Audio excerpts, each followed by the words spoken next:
Hello friends, आज मैं आपके साथ पॉलिटिकल साइंस का एक और टॉपिक लेके आया हूँ और टॉपिक का नाम है करेक्टरिस्टिक्स ऑफ सॉवरेनिटी। चैप्टर का नाम है सॉवरेनिटी और इस चैप्टर के सारे लिंक्स आपको इस वीडियो के डिस्क्रिप्शन में मिल जाएंगे। आपको करेक्टरिस्टिक्स ऑफ सॉवरेनिटी आए या फिर फीचर्स ऑफ सॉवरेनिटी आए, एक ही बात है। शुरू करने से पहले बता दूं कि पिछली वीडियो मैंने बनाई थी सॉवरेनिटी का मीनिंग क्या होता है, वो मैंने ऑलरेडी डिस्कस कर दी हुई है और उस वीडियो का लिंक भी आपको डिस्क्रिप्शन में मिल जाएगा। चलिए शुरू करते हैं without wasting any time. Characteristics or features of sovereignty are discussed as under या are discussed below. Number one, originality. Very important. An important characteristics of the sovereignty is originality या फिर इज इट्स भी लिख सकते हो originality. मतलब sovereignty जो होती है वो ओरिजिनल होती है, वो कहीं से बोरो नहीं की जाती। समझ गई बात? It means that it comes to the state of its own, it is not derived by the state from any source। ये जो sovereignty है ये already inherent होती है state के अंदर और ये किसी भी अदर सोर्स से ड्राइव नहीं की जाती। समझिए बात? The basis of the state power is the state itself. जो स्टेट की जो सॉवरन पावर है उसका जो बेस है वो स्टेट ही है, कोई और बेस हो ही नहीं सकता। समझ गए बात? No outside agency creates this power of the state, nor is the state dependent on anybody for this sovereign power। कोई भी आउटसाइड एजेंसी या सोर्स नहीं है जिससे ये पावर को, ये जो सॉवरन पावर है या सॉवरेनिटी है उसको हासिल किया जा सके। और स्टेट इस सॉवरेनिटी के लिए किसी भी और चीज के ऊपर डिपेंडेंट नहीं होती। It is self created and self made. ये जो सॉवरेनिटी है सेल्फ क्रिएटेड और सेल्फ मेड है। If the state depends upon some person और agency for this power, it will lose its sovereignty. अगर स्टेट किसी पर्सन या फिर किसी पॉलिटिकल पार्टी या किसी और एजेंसी के ऊपर डिपेंडेंट होता है इस पावर के लिए, तो ये समझ लो कि स्टेट के पास सॉवरेनिटी है ही नहीं। समझ के पास? Sovereignty is an original quality of the state and the very existence of the state is impossible without sovereignty। जो sovereignty है ये एक ऐसी क्वालिटी है स्टेट की कि ये ओरिजिनल है और अगर स्टेट के अंदर ये सॉवरेनिटी एग्जिस्ट नहीं करती तो ये समझ लो कि स्टेट ही एग्जिस्ट नहीं करती। State without sovereignty is like body without blood, I think. ठीक है, तो नेक्स्ट, तो सबसे पहले पॉइंट पे हमने डिस्कस किया ओरिजिनलिटी। ठीक है, सेकंड पॉइंट आ जाता है permanence. Very important. Sovereignty is sovereignty of a state is permanent. ये जो सॉवरेनिटी है ये परमानेंट होती है, कोई टेम्परेरी नहीं है कि अभी सॉवरेनिटी होगी बाद में नहीं होगी, ऐसा नहीं होता। ठीक है, it survives till a state lives. जब तक स्टेट जिंदा रहेगी तब तक सॉवरेनिटी होगी ही होगी। Whenever there is a change in the government of the state, it does not affect the sovereignty. जो गवर्नमेंट्स हैं वो आती रहती हैं जाती रहती हैं, सॉवरेनिटी जो है वो परमानेंट रहती है। गवर्नमेंट के चेंज होने से सॉवरेनिटी पे कोई असर नहीं पड़ेगा।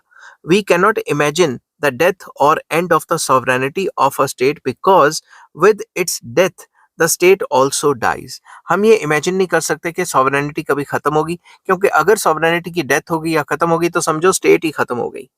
With the advent of a revolution or a death of a king or the reorganization of state, sovereignty is not ended। तो ये भी माना गया है स्कॉलर्स के थ्रू कि अगर कोई रेवोल्यूशन हो जाता है या फिर कोई किंग है उसकी डेथ हो जाती है या फिर स्टेट की रीऑर्गेनाइजेशन हो जाती है तो सॉवरेनिटी खत्म नहीं होती, सॉवरेनिटी चलती रहती है। ठीक है, according to professor Gilchrist, the sovereignty of the state is a permanent is as permanent as the state itself। तो उनका ये मानना है कि जो सॉवरेनिटी है वो परमानेंट चीज है और जब तक स्टेट चलेगी तब तक सॉवरेनिटी चलेगी। The secession of sovereignty means the end of the state।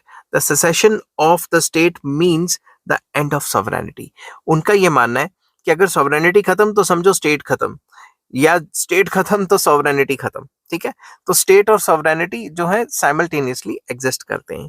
The governments keep on changing in the state whereas the sovereignty is permanent. Governments आती हैं जाती हैं मगर सॉवरेनिटी परमानेंट रहती है। With the with the change of the government, the sovereignty passes on to the new officials. तो जब भी गवर्नमेंट चेंज होती है तो सॉवरेनिटी खत्म थोड़ी ना हुई है, जो नई गवर्नमेंट आई है उसके अंदर पावर आ जाती है तो वो सॉवरन बन जाती है। तो कहने की बात ये कि सॉवरेनिटी एक परमानेंट चीज है। थर्ड पॉइंट आ जाता है absoluteness, very important. Sovereignty is always absolute and unlimited. Sovereignty एक एब्सोल्यूट चीज है, मुकम्मल चीज है अपने आप में, और अनलिमिटेड भी है। It is always free from any sort of internal and external control. Sovereignty के ऊपर किसी चीज का कंट्रोल नहीं रहता। कोई विद इन द कंट्री या फिर आउटसाइड द कंट्री कोई भी ऐसी एजेंसी नहीं होती जो किसी और कंट्री पे असर डाले या उसकी सॉवरेनिटी को खत्म करे। समझ की बात? The decrees of the state are applicable on every individual living on the territory of the state. जो भी स्टेट की डिक्रीज होंगी, जो लॉ स्टेट बनाएगी, जो भी रूल्स बनाएगी, वो हर एक इंडिविजुअल और एजेंसी या ऑर्गेनाइजेशन जो भी स्टेट की टेरिटरी के अंदर लाई करता है उसके ऊपर लागू होगी, एप्लीकेबल होगी। ठीक है। Similarly all such associations come under the dominance of the state. जितनी भी एसोसिएशंस है वो स्टेट की डोमिनेंस के अंदर आ जाती हैं। ठीक है। स्टेट से ऊपर कोई association with in the state नहीं होती। Neither any individual nor any association can disobey the commands of the state. ना ही कोई इंडिविजुअल ना ही कोई एसोसिएशन जो है स्टेट की कमांड्स को डिसोबे कर सकती हैं, मतलब बिल्कुल नहीं कर सकती। ठीक है। The state is also free from any control of foreign state. जो कंसर्न स्टेट है वो फ्री है, किसी भी फॉरेन स्टेट के कंट्रोल में भी नहीं होती। In brief we can say that against this absolute power of the state there can not be any argument और लॉजिक और अपील। तो स्टेट की ये जो सॉवरन पावर है इसके अगेंस्ट, ये एक एब्सोल्यूट पावर है और इसके अगेंस्ट कोई आर्गुमेंट नहीं हो सकता, कोई लॉजिक नहीं हो सकता और कोई अपील भी नहीं हो सकती। Some scholars do not accept the absoluteness of sovereignty. मगर कुछ स्कॉलर्स, पॉलिटिकल स्कॉलर्स ऐसे हैं जिन्होंने कहा कि भाई ये सॉवरेनिटी भाई अनलिमिटेड नहीं होनी चाहिए, क्योंकि इससे तो फिर लोगों को परेशानी भी हो सकती है। कैसे? वो आगे मैंने थ्योरीज भी डिस्कस की हैं, यहाँ थोड़ा सा बता देता हूँ। They are of the opinion that supreme power of a state is limited both in internal and external fields. तो वो कहते हैं कि भाई जो सुप्रीम पावर है, जो सॉवरेनिटी है, वो इंटरनली भी लिमिटेड होती है और एक्सटर्नली भी लिमिटेड होती है। कैसे? In the internal field supreme power of the state is limited by religion, morality, public interest, people's rights and public opinion. वो कहते हैं कि जो सॉवरेनिटी है वो within the country religion जो है उसको लिमिट करता है कि सरकार कोई भी मन मर्जी से अपना काम नहीं कर सकती जो रिलीजन के अगेंस्ट हो या मॉरलिटी के अगेंस्ट हो या पब्लिक इंटरेस्ट के अगेंस्ट हो, क्योंकि सरकार ने दोबारा भी तो चुन के आना है। And people's rights and public opinion के अगेंस्ट कोई काम नहीं कर सकती। तो सॉवरेनिटी इन चीजों पे लिमिट कर जाती है, मतलब इन चीजों पे जो है वो मतलब इतने अच्छे से काम नहीं कर पाती। Similarly in the external sphere the supreme power of the state is curtailed by international law, international treaties and various other international organizations. तो इसी तरीके से जो इंटरनेशनल लॉ है या फिर इंटरनेशनल ट्रीटीज वगैरह हैं और इंटरनेशनल ऑर्गेनाइजेशंस हैं, ये एक्सटर्नल सॉवरेनिटी को लिमिट करती हैं। ठीक है। एक्सटर्नल सॉवरेनिटी का मतलब ये नहीं कि आप किसी की सुनोगे नहीं और किसी कंट्री की बात नहीं सुनोगे, अपनी मनमर्जी करोगे। ये सारी चीजें जो इंटरनेशनल लॉ या ट्रीटीज या इंटरनेशनल ऑर्गेनाइजेशंस हैं, ये इंटरनेशनली जो सॉवरेनिटी है उसको कम करती हैं, बैलेंस करती हैं थोड़ा। ठीक है। अगर बैलेंस ना हो तो फिर तो हर कोई कंट्री जैसे अमेरिका की तरह दादागिरी करने लग जाएगा। Even a dictator cannot ignore the international obligations, but we must remember that these limitations are self-imposed, and to obey or disobey these limitations falls within the discretionary domain of the state. Even जो dictator है वो भी इसको ignore नहीं कर सकता। फिर भी हम ये कहते हैं कि जो इंटरनेशनल लॉज वगैरह उसको मानना या ना मानना ये मतलब स्टेट के हाथ में ही रहता है। जैसे डिक्टेटरशिप है, सऊदी अरेबिया वगैरह में डिक्टेटरशिप है, वो क्या करते हैं, वो इंटरनेशनल लॉ को थोड़े ना मानते हैं। उन्होंने वो जमाल खजो क्या नाम था, खशोची जो था, उनके खिलाफ जो बोलता था उनको किसी और कंट्री की एम्बेसी में, अपनी एम्बेसी में किसी और कंट्री में जाके मरवा दिया। इंटरनेशनल लॉ की ऐसी की तैसी कर दी। मानना नहीं मानना तो उनके हाथ में। ठीक है ना। अब history affords many examples of a state acting to its own discretion and with disregard to the various internal and external obligations और limitations. हिस्ट्री में हम काफी देखते हैं कि जो स्टेट है वो अपनी मनमर्जी करती है, अपने डिस्क्रिशन से काम करती है और इंटरनल और एक्सटर्नल ऑब्लिगेशंस जो हैं उसके उसकी धज्जियां उड़ा देती है। समझ गई बात? तो हिस्ट्री में ऐसा देखा गया है। तो नेक्स्ट पॉइंट आ जाता है exclusiveness, very important. Sovereignty is exclusive, ये एक्सक्लूसिव होती है और किसी के पास नहीं है। There is no existence of any other such power in the state. ये जो सॉवरेनिटी है ये स्टेट के अंदर एक इकलौती है, ठीक है, जो स्टेट के पास है और किसी के पास नहीं है। Two sovereign rulers can not thrive within a state. दो सॉवरन रूलर्स एक स्टेट में हो ही नहीं सकते। आपने ऐसा सुना है कि दो प्राइम मिनिस्टर है, दो प्रेसिडेंट है या दो गवर्नमेंट्स बनी हुई हैं एक ही स्टेट की? ऐसा नहीं हो सकता। All the citizens and residents in a state are to obey in legal terms the commands of just one sovereign. जितने भी citizens हैं, residents हैं, organization जो भी हैं, उनको सिर्फ एक ही sovereign की बात माननी है. Like the feudal states of the medieval period, there is no scope of a state within the state in the contemporary states. तो ऐसा नहीं होता कि स्टेट के बीच में स्टेट है। समझ गई बात? अमेरिकन गवर्नमेंट है तो अमेरिकन गवर्नमेंट की एक और गवर्नमेंट थोड़ी ना हो सकती है। इंडियन गवर्नमेंट है तो एक ही गवर्नमेंट होगी ना पूरे इंडिया में, एक और गवर्नमेंट थोड़ी ना हो सकती है। इवन जो पूरा कंट्री है उसके अंदर जो छोटे छोटे स्टेट्स हैं उनकी अपनी गवर्नमेंट है, फेडरल स्ट्रक्चर है। बट ये नहीं है कि दो गवर्नमेंट ऑफ इंडिया है, गवर्नमेंट ऑफ इंडिया तो एक ही है ना। The sovereign can of his own accord delegate some of his powers to somebody but the later does not become a sovereign himself. जो भी sovereign है, जैसे मान लो गवर्नमेंट है, वो अपनी थोड़ी बहुत पावर पर्टिकुलर डिपार्टमेंट या पर्टिकुलर ऑर्गेनाइजेशन को दे सकती है, मगर वो ऑर्गेनाइजेशन सॉवरन नहीं बनी। समझ गई बात? he will remain under the sovereign, he cannot be either equal to or superior to the sovereign. तो जिसको डेलीगेट की है अपनी अथॉरिटी, वो जो है उसके अंडर ही काम करेगा, सॉवरन के अंडर, और अपनी मनमर्जी नहीं कर सकता, वो उससे सुपीरियर नहीं होगा। समझ की बात? तो नेक्स्ट पॉइंट आ जाता है universality. Sovereignty of a state is also always universal. Also मैंने पढ़ लिया always universal, ये हमेशा universal रहती है, हर एक स्टेट में है। It means that the state exercises full control over all citizens, organizations और associations living on its territory. तो हर एक कंट्री में जो भी जितनी भी सिटीजन्स हैं, जितनी भी ऑर्गेनाइजेशंस हैं, एसोसिएशंस हैं, उनके ऊपर फुल कंट्रोल रहता है। ठीक है, किसका कंट्रोल रहता है? स्टेट का कंट्रोल रहता है। ठीक है, स्टेट की मनमर्जी के बगैर वो कोई काम नहीं कर सकते। No such thing can be out of the jurisdiction of the state. कोई भी ऐसा काम वो स्टेट की ज्यूरिस्डिक्शन के खिलाफ जाके नहीं कर सकते, नहीं तो स्टेट एक्शन लेती है ना। The foreigners residing on the territory of a state have to obey the orders of the state. एक कंट्री में उसके सिटीजन्स को तो बात माननी ही पड़ेगी, बल्कि जो फॉरेनर्स हैं उनको भी बात माननी पड़ेगी, उनको भी जो है ऑर्डर्स फॉलो करने पड़ेंगे। तो इसके अगेंस्ट कुछ मतलब कुछ जो थिंकर्स है उन्होंने बोला था, but some critics do not accept this characteristic of the state because they contend that the state decrees are not applicable on the embassies of the foreign state and the administrative staff working therein. उनका ये मानना है कि जो foreign embassies होती हैं या फिर जो किसी भी स्टेट के अंदर जो फॉरेन एम्बेसीज वगैरह हैं उनके ऊपर, और जो उनके एम्प्लॉयज होते हैं, एडमिनिस्ट्रेटिव स्टाफ होता है, उनके ऊपर वो रूल्स अप्लाई नहीं होते, क्योंकि उनके ऊपर इंटरनेशनल लॉ अप्लाई होता है। समझ की बात?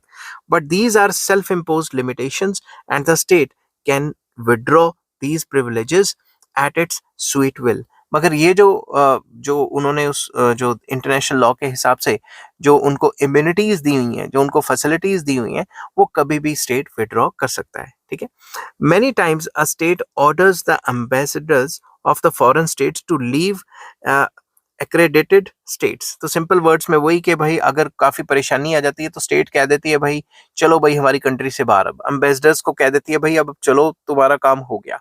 तो इस वे में अपनी मनमर्जी चलाई ना स्टेट ने, तो स्टेट तो सॉवरन हो गई। तो कुछ लोगों का मानना यह है कि एम्बेसीज वगैरह पे वो अपनी सॉवरेनिटी को नहीं झाड़ सकती। कुछ लोग कहते हैं कि जब इमरजेंसी की सिचुएशन आ जाती है तो वो कहते हैं कि भाई करो एम्बेसी बंद। इन मार्च 2013 India has imposed restrictions on the ambassador of Italy on leaving the country without permission of the Indian government। तो 2013 में इंडिया ने इटली के एम्बेसडर के ऊपर जो है रिस्ट्रिक्शंस इंपोज कर रही थी कि विदाउट परमिशन वो कंट्री से बाहर नहीं जा सकता। ठीक है, in fact these privileges are granted because of the respect to international law and on a reciprocal basis. तो बेसिकली ये जो प्रिविलेजेस है इनको रेसिप्रोकल बेसिस और इंटरनेशनल लॉ के हिसाब से देखा जाता है। अगर हमारे कंट्री के एम्बेसडर को किसी और कंट्री में ऐसा व्यवहार या ऐसा बिहेवियर सहना पड़ता है, तो फिर हम भी अपनी कंट्री में सेम टू सेम उसी कंट्री के एम्बेसडर के साथ वही बिहेव करते हैं। ठीक। नेक्स्ट आ जाता है इनएलिनेबिलिटी।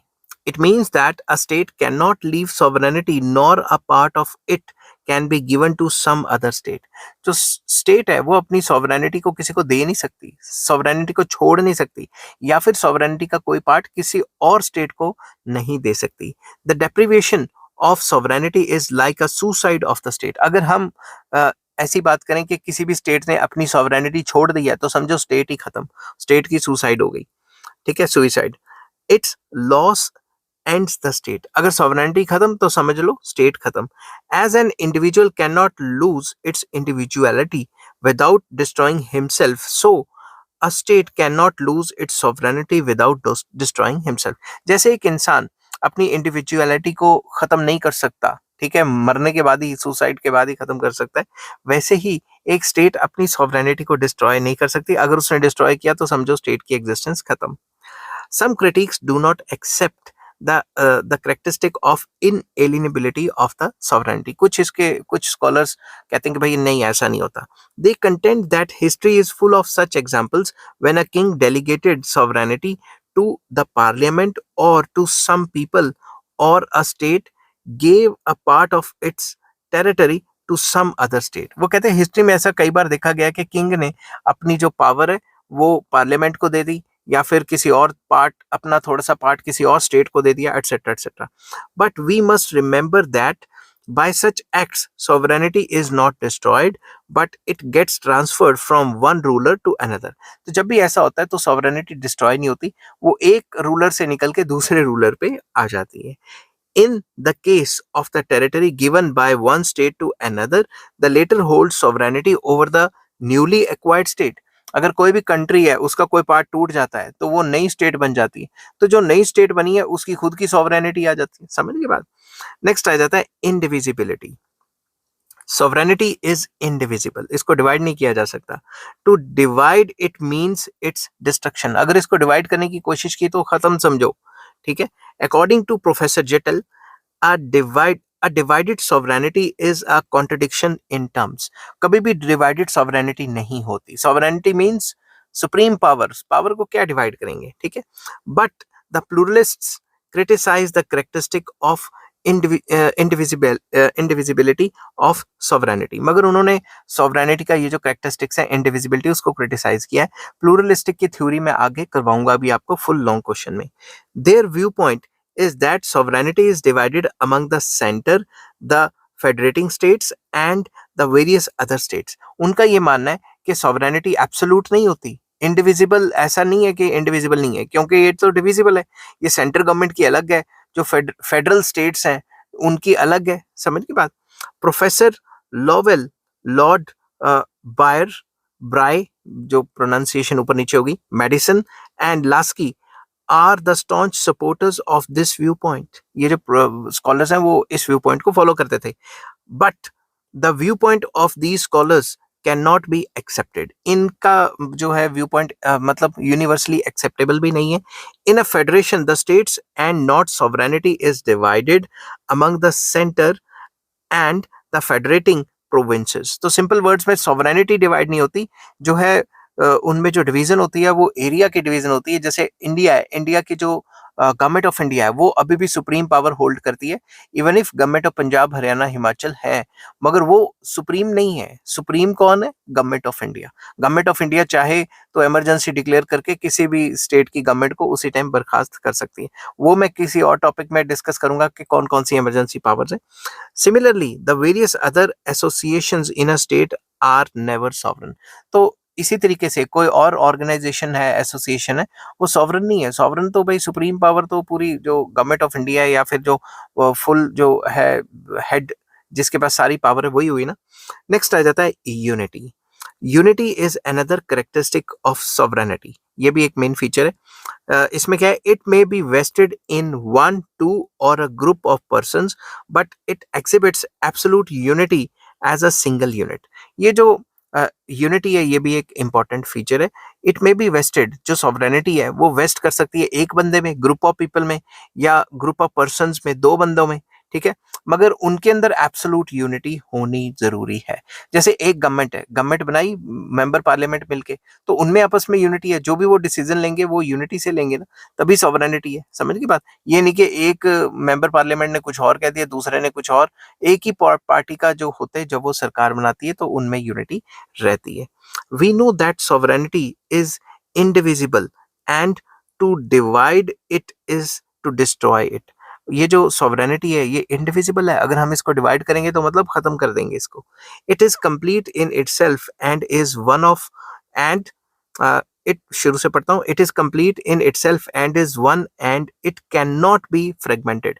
वो ये अपने आप में कंप्लीट है और ये एक ही चीज है सॉवरेनिटी, इसको तोड़ तोड़ के अलग नहीं किया जा सकता। ठीक है, नेक्स्ट है इम्परस्क्रिप्टिबिलिटी। ठीक है, इसका मतलब क्या होता है? It means that in the event of sovereignty being not used for a long period or with the passage of time, it is neither destroyed nor is there any depreciation in its absolute power. अगर sovereignty का इस्तेमाल नहीं हुआ तो इसका मतलब ये नहीं है कि सॉवरेनिटी खत्म हो जाएगी, समझ की बात, या इसका मतलब ये नहीं है कि स्टेट की जो पावर है वो कम हो जाएगी। ठीक है, again, if a state has not opened any branch of its administrative setup on any part of its territory, it would not imply the sovereignty of the state over that region is destroyed.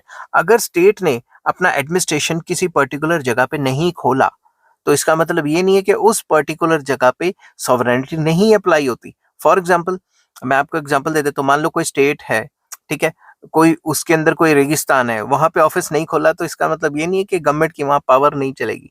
Government की with in the state हर जगह power चलेगी। समझ की बात? Sovereignty is eternal, it can not be destroyed. ये एक eternal power है, वो डिस्ट्रॉय नहीं की जा सकती। ये एक परमानेंट है, it is permanent.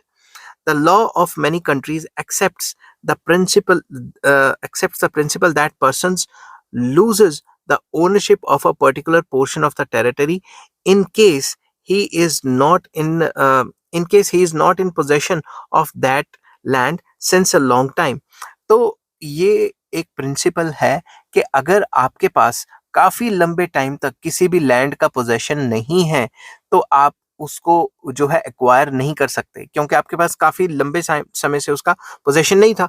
But this principle does not apply on sovereignty. ऐसा नहीं है कि सरकार ने या फिर जो स्टेट ने इस पर्टिकुलर लैंड पे सॉवरेनिटी को या फिर सॉवरेनिटी को इम्प्लीमेंट नहीं किया या फिर कोई ऑफिस नहीं खोला, ऐसा कुछ नहीं है, मगर उसकी सॉवरेनिटी तो रहेगी ना।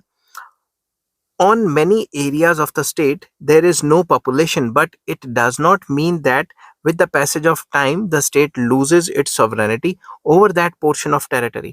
अगर काफी टाइम तक वहां कोई नहीं रहता या सरकार ने अपना ऑफिस वगैरह नहीं खोला, इसका मतलब ये नहीं है कि सॉवरेनिटी खत्म।